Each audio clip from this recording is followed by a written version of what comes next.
Graça e paz, povo. Gente, vou trazer mais um entendimento aí dentro da palavra de Deus, né? Dentro da própria palavra, sem as sandices religiosas. Porque naturalmente,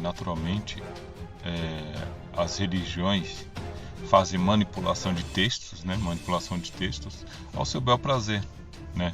Ao seu bel prazer. Para doutrinar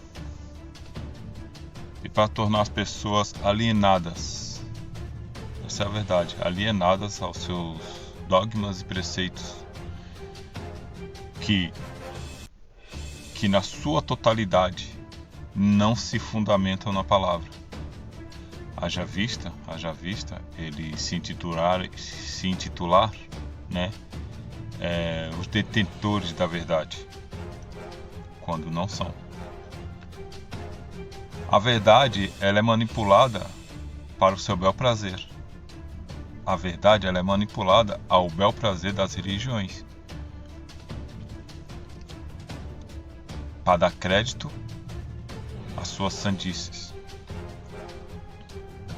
Porque através dessas sandices eles te aprisionam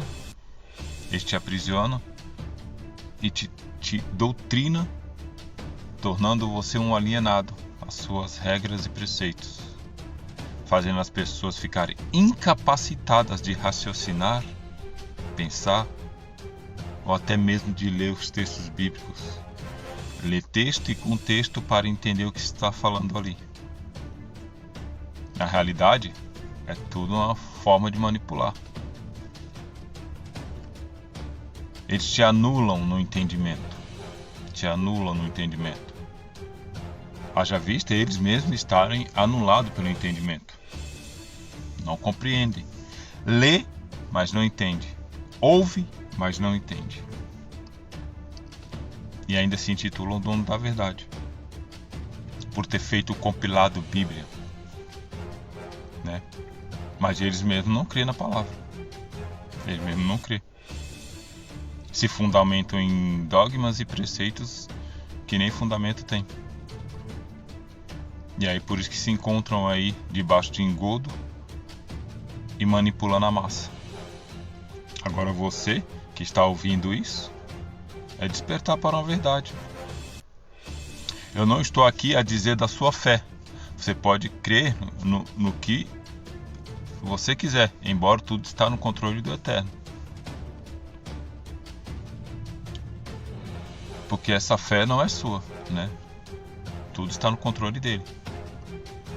Mas denunciar, né, um sistema doutrinal do engano que está implantado aí, é isso que a graça nos aclarou o entendimento, né?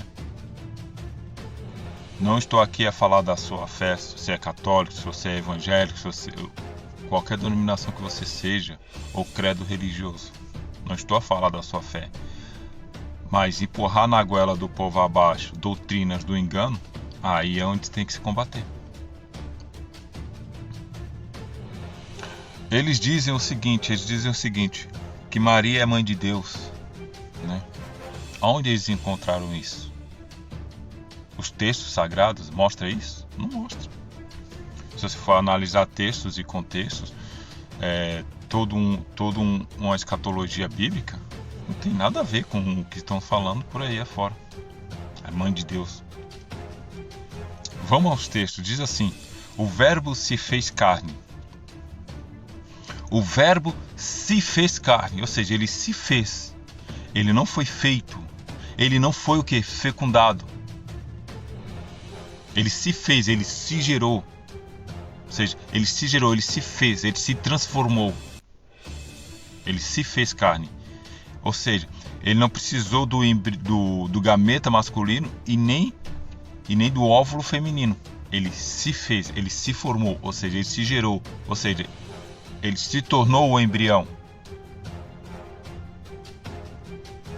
Porque para se tornar um embrião ele precisa do gameta masculino e do óvulo feminino.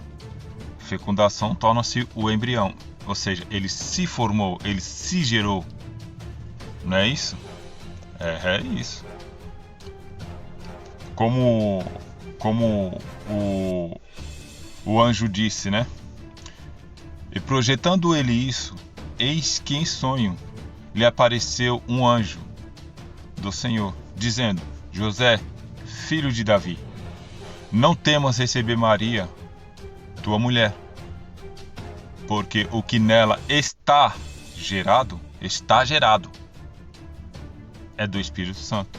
Está é o estado de ser, está gerado, é do Espírito Santo. Em outras palavras, né? Estando pronto, precisava apenas do útero para o crescimento do embrião, porque ele já veio pronto.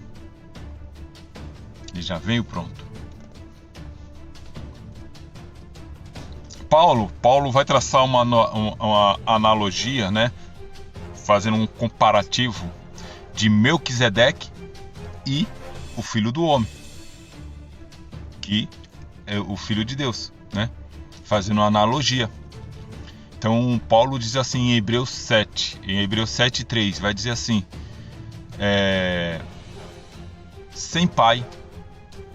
Ó, o que fala em Hebreus 7:3, trazendo uma analogia entre Melquisedeque e Jesus. Ó, sem pai, sem mãe, sem genealogia, que não teve princípio de dias, nem fim de existência. Entretanto, feito à semelhança do Filho de Deus, permanece sacerdote perpétuo. Tá vendo que ele faz uma comparação, ó, sem pai e sem mãe? Ou seja, Paulo está doido aí falando essas sandices? Não. Porque Paulo sempre soube que o pai de todos é Deus. Então por que Paulo fala sem pai? Fala no âmbito físico. Então se fala sem pai, sem mãe no âmbito físico, sem pai, sem mãe. Ou seja, uma analogia Paulo está trazendo ali referente a Melquisedeque e Jesus. Sem pai, sem mãe. De âmbito físico. E isso se chama o quê? Barriga temporária. Barriga de aluguel. Né? Diante desse fato, Maria não era mãe carnal. É um fato isso. Nem mãe de Deus, de âmbito espiritual. Nem mãe de Deus de âmbito espiritual. Como que seria de âmbito espiritual mãe de Deus?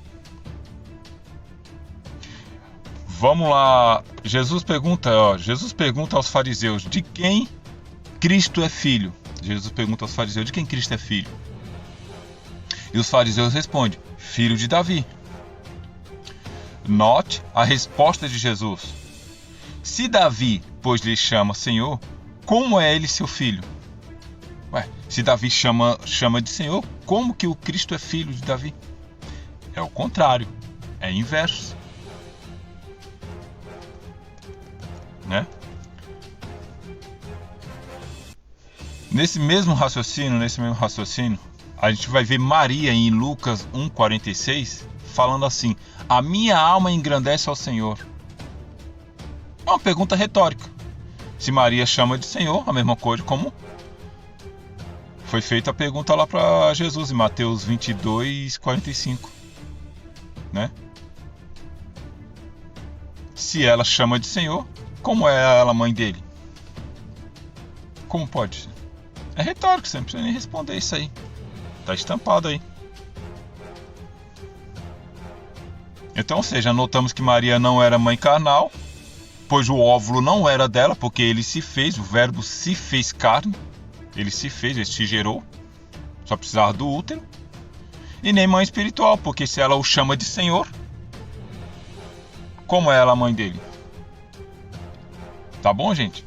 Graça e paz. É apenas trazer uma alusão aí para o entendimento. Saindo dessas sandices religiosas. Porque por top ganância, para não assumir os seus erros, por falta de compreensão e entendimento, eles afundam o povo nesse raciocínio fora da própria palavra. Tá bom? Graça e paz. Um grande abraço.